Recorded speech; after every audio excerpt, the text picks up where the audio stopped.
Hey, what's up guys? It's me Marlon, just for Fun TV, and welcome sa ating YouTube channel. So for today's video mga lods, share ako sa inyo. Ito yung isang reality ng mga OFW, yung sa mga hindi pa nakakaalam, sa mga kababayan natin na never pang na-experience na mag-OFW, yung mga nandito pa lang sa Pinas na yung iba nag-aspire o nangangarap na mapunta sa abroad. Gusto ko i-share sa inyo na reality ng mga OFW sa iba't ibang mga bansa, so lalo na sa South Korea. Previous days mga lods, di ba napopost ako ng mga vlogs or ng videos na about dun sa situation natin ngayon dito sa Pilipinas, no?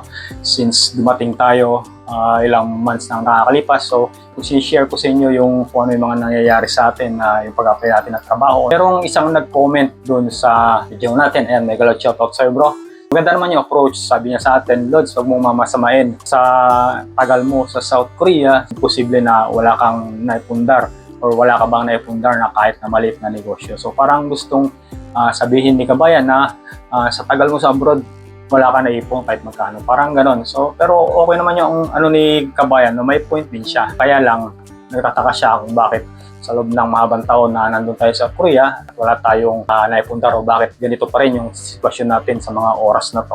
Alam niyo ba na may mga EPS tayong mga kababayan dyan sa South Korea na natapos yung kontrata na 4 years and 10 months na walang ipon? Naniniwala ba kayo na pag-uwi nila, inaasahan lang nila yung kanilang benefits na makukuha? Yung benefits na makukuha, totoo, malaki yun mga idol kung diretso ka nagtrabaho sa isang company.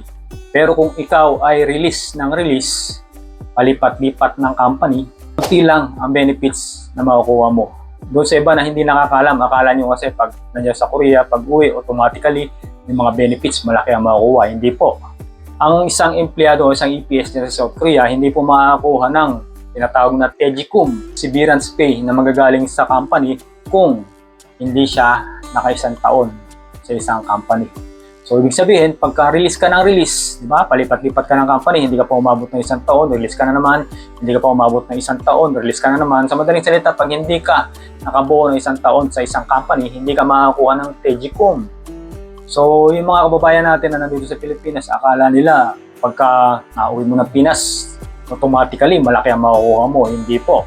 Sa mga napapanood nyo, sa mga videos dyan, sa mga vlogger dyan sa South Korea, na umuwi si ganito yung nakuha ang pera, 1 milyon, ganito, ganyan. So, hindi po pare-parehas. Yung mga nakakuha po ng ganun, yung mga EPS na straight na nagtrabaho doon sa company na simula nung una siyang dumating sa South Korea hanggang sa matapos yung kontrata niya na 4 years and 10 months, yun po yung malalaki ang makukuha.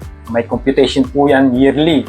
Pero hindi mo makukuha yung Tejikum na yan o yung benefits na yan kung hindi ka naka-isang taon sa isang company. So, share ko sa inyo yung naging buhay natin sa South Korea. Ako po ay nakadalawang release. Ayan, unang company ko, 10 months pa na ako, nagpa-release na ako diyan sa Incheon. So, ibig sabihin, wala akong Tejikum doon. Pangalawang company ko, 5 months pa na ako, nagpa-release na ako. Bakit? Una, mahina yung overtime at meron tayong kababayan doon na nakasamaan natin ng loob. Yun yung EPS or yung Pilipino na unang-una doon o yung pioneer na tinatawag, medyo feeling na tagapagmana or palibasa matagal na ron, gusto maging amo na rin. So, nakaaway ko yun kaya lumipat ako at nagpa-release ulit ako. 5 months na ako doon, mga lods. So, ibig sabihin, yung sa pangalawang amo o pangalawang company ko, hindi pa rin ako nakabuo ng 1 taon. So, wala akong Tejikum doon na makuha, di ba? So, doon sa pangatlong company ko, yung pinaka-last, nung may visa pa ako ng EPS, doon ako umabot ng 3 years and a half. So, doon ako nakabuo ng 3 taon, kaya medyo nakakuha ako doon ng Tejikum na sinasabi. So, ang isang EPS ay hindi nakakabuo ng 1 taon sa isang company dahil palipat-lipat siya. Maliit lang din na makukuha niyang severance pay. So, hindi yan alam ng mga kababayan natin na nandito sa Pilipinas. Makakala nyo, pagka umuwi ang isang EPS, marami siyang dalang pera automatically. So, ang pinaka-automatic na tuloy-tuloy lang ng contribution dyan ng hulog, mga lods, kahit na magpa-release ka, siya tinatawag na Kukmin, yung NPS, National Pension Service, parang gano'n. Yung Kukmin nga na tinatawag, yun ang buo mong makuha kahit palipat-lipat ka kasi paglipat mo sa isang company, automatically monthly binabawas yun. So, yun ang makukuha mo ng malaki pagka nakatapos ka na 4 years and 10 months. Pero yung severance pay na tinatawag, pagka hindi ka nakabuo ng 1 taon sa isang company, wala kang ganun. Yun yung tinatawag na Tegicom, mga lods. Tegicom, dun sa mga hindi nakakalam. So, back to the topic tayo. Ayan. Sabi ng mga kababayan natin, Lods, supposedly, dapat naka 10 years ka na dyan. Medyo okay ka na eh. Ayan. Yung iba dyan, kulang na lang sabihin na imposible sa 10 taon mo, wala kang naipon. So, ito mga Lods, i-share ko sa inyo na reality dyan sa South Korea o sa mga OFW, kahit na hindi dyan sa South Korea. Diba? Alam nyo ba na kaming mga OFW, kahit na nandyan sa abroad, ay kinakapos pa rin. Yeah, that's true. Minsan, nawawalan kami ng pera. Minsan, yung budget namin hanggang ilang araw na lang, isang linggo, hindi pa dumarating yung sahod. So, bakit? Bakit nagkakaganon? Siyempre, hindi tayo pare-parehas ng sitwasyon. May mga obligasyon tayo sa pamilya, sa Pilipinas, may mga binabayaran, ganito, ganyan, na hindi natin maiwasan. So, yung pera natin, kahit sabihin mo na dyan sa South Korea, sumasahod ka ng 100,000 isang buwan, diba? Minsan nakukulang pa rin o nauubos pa rin. So, ibig sabihin, kahit na nandyan tayo sa abroad, kahit na nung nasa Korea ako, nangungutang pa rin ako. Madalas. Diba? Dahil kinakapos din ako. Lalo naman pag may mga pangangailangan tayo na wala pa sa araw o sa oras ng sahod, kailangan na yung pera. Siyempre, kung wala kang hawak na cash, manghihiram ka sa kakilala mo. At swerte ka kung papahiramin ka, diba? So, marami tayong mga kaibigan na ganyan. Siyempre, hindi lang ako. Meron ako mga kaibigan dyan na minsan nag-chat sa akin na bro, meron ka bang 50,000 won dyan? Meron ka bang umanon dyan? Umanon 50,000 won. O meron ka bang shipmanon dyan? Baka pwedeng makahiram muna. Balik ko na lang sa sahod. Balik ko na lang sa 10. Diba? So marami tayong mga ganyan na kaibigan o mga kababayan ng mga OFW dyan sa South Korea na talagang patunay na kahit nandyan sa abroad, talagang kinakapos pa rin ng pera at nagkakautang pa rin. Meron nga ako dyan pinautang, umanon o 50,000 won eh. Nakalimutan na, hindi na binayaran. Meron din akong pinautang dyan na personally, kakilala ko, nanghiram sa akin ng 300,000 won. Sa pera natin, 12,000 yun. So, awa ng Diyos, hanggang ngayon, ilang taon na nakalipas, hindi na ako naalala. Tapos, meron pa akong isang kaibigan, yan, follower ko lang sa YouTube, nag-chat sa akin.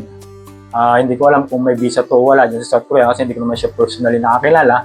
Nanghiram sa akin ng, hindi ko maalala kung 200 o 300,000 won kasi wala na rin siyang pambayad sa bahay dahil yung trabaho niya is putol-putol. So, pinadalahan ko kahit hindi ko kakilala kasi pangako niya sa akin, babayaran ko sa ganitong araw, Lods. So, see? Di ba?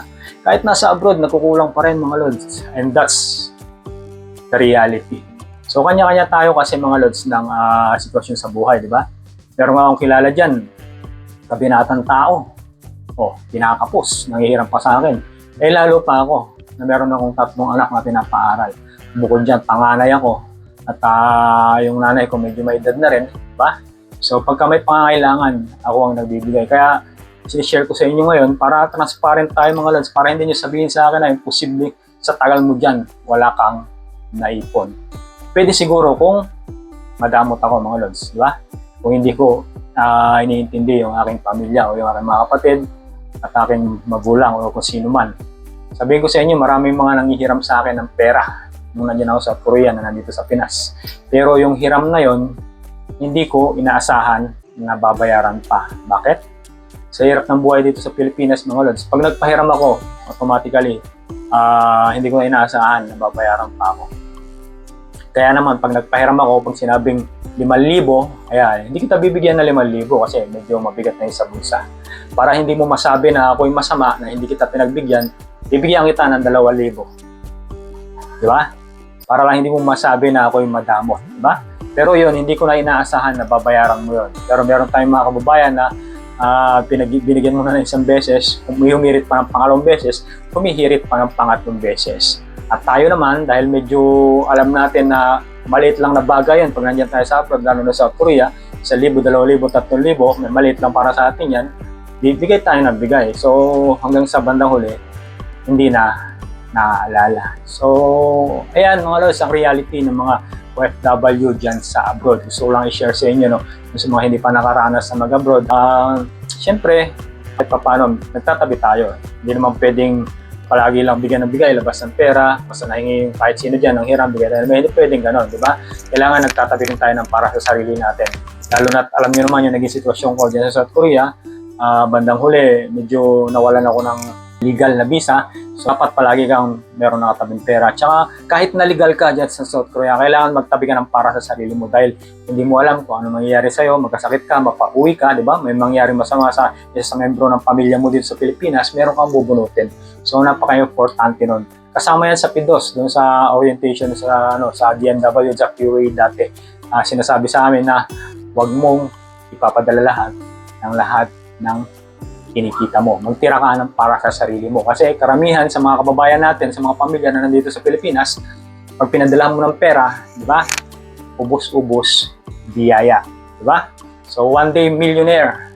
So, pagkatapos nun, hingi na naman sa'yo ng pera. So, parang aabusuhin ka pagka pinadalahan mo ng malaki. So, in the end, pag uwi mo ng Pinas, tapos na yung kontrata mo, dahil pinadala yung pera mo, ano ka ngayon, di ba? Nga ka. So, pagdating mo, medyo fresh ka pa, medyo meron pang konting naipon, yung mga benefits mo na huling nakuha, matamis ka pa sa mga kamag-anak mo, di ba? So, after ng 1 linggo, 2 linggo, ayan, wala ka na, di ba? Hindi ka na nila papansinin kasi wala ka ng pera. At sinong kawawa? Ikaw, di ba? So, yan lang gusto kong i-share sa inyo mga lods, yung reality ng mga OFW sa dako ng mundo mga lods. Hindi porke ibig sabihin na nasa abroad kami is marami kaming pera. Nagigipit din po kami. Sinabi ko nga sa inyo, one time na experience ko na sinimot ko lahat ng mga coins sa bag ko, sa mga bulsa ko. Dahil wala talaga akong pera. Kahit pambili man lang ng itlog, nauulamin ko. At maswerte ako ng mga time na yan, meron pa akong bigas. Diba? So, ganyan ang sitwasyon ng hindi lang ilan, ng marami-rami din sa mga kababayan natin na nandiyan sa abroad. Kaya, sabi ko sa inyo, hanggat hindi kayo nakapag-abroad, hanggat hindi nyo nasusubukan, ayan, pwedeng sabihin ng ganito, ganyan lang. So, huwag kayo magtaka mga lods. Ayan, nagiging transparent ako sa inyo mga lods para malaman nyo yung talagang sitwasyon ng isang OFW. Depende kasi sa pangangailangan mga lods, depende sa sitwasyon. Kung ikaw siguro ay isipin natin na binata, walang responsibilidad sa buhay na mabigat, ayan, pwede na makaipon ka ng malaki. Diba? So, halimbawa, nag-abroad ka, wala ka pang anak, o wala ka pang asawa, makaipon ka. Basta disiplinado ka sa paghawak ka ng pera. So, kung halimbawa naman na may anak ka na, may pinag-aaral ka na, ayan, kahit na medyo sumasakto lang o sumusobra lang ng konti, basta disiplinado ka sa paghawak ng pera at yung pinapadalhan mo ng pera sa Pilipinas is hindi waldas, ayan, makakaipon ka pa rin ng konti, di ba? So, iba-iba ng sitwasyon. Meron tayong mga kababayan na napakaraming responsibilidad, nagpapaaral, binata nga pero napapaaral mga kapatid. Tapos yung mga magulang may sakit, di ba? So, iba-iba ang sitwasyon. So, huwag natin sabihin na palibasa matagal sa abroad, maraming pera. Share ko na rin sa inyo yung aking tsuhin na minsan sabi sa akin na minsan lang tumawag sa akin tapos sabi pa sa akin, Marlon, padalahan mo ako ng 100,000 piso at pupunan ko lang sa negosyo. So, agad-agad sabi ko sa kanya. Sabi ko, Uncle, hindi porket nandito ako sa abroad marami akong pera. Wala akong hawak na ganun kalaking pera. Naghihirap din ako dito, nakakautang din ako kaya huwag mo isipin na palibasa nasa abroad. Huwag niyo pong isipin na palibasa nasa abroad ako. Marami akong pera. Diba? So, yan ang gusto kong i-share sa inyo sa mga kababayan natin na nandito pa lang sa Pilipinas, na hindi pa nakaranas mag-abroad. Ayan. Huwag niyo isipin na ganun, na maraming pera ang isang OFW. Kung marami man yan pera, ayan. Siyempre, bunga yan ng kanyang kasipagan sa pagtatrabaho. Diba? Kung marami man yan pera, maring disiplinado yan sa paghawak ng kanyang kinikita, di ba? So, iba-iba na sitwasyon. So, gusto ko lang i-share sa inyo mga lods kasi may mga kababayan tayo na nagsasabi na tagal mo sa abroad, ayan, imposible na wala kang tabi. So, of course, di ba, meron. Kasi kailangan natin mag-play safe.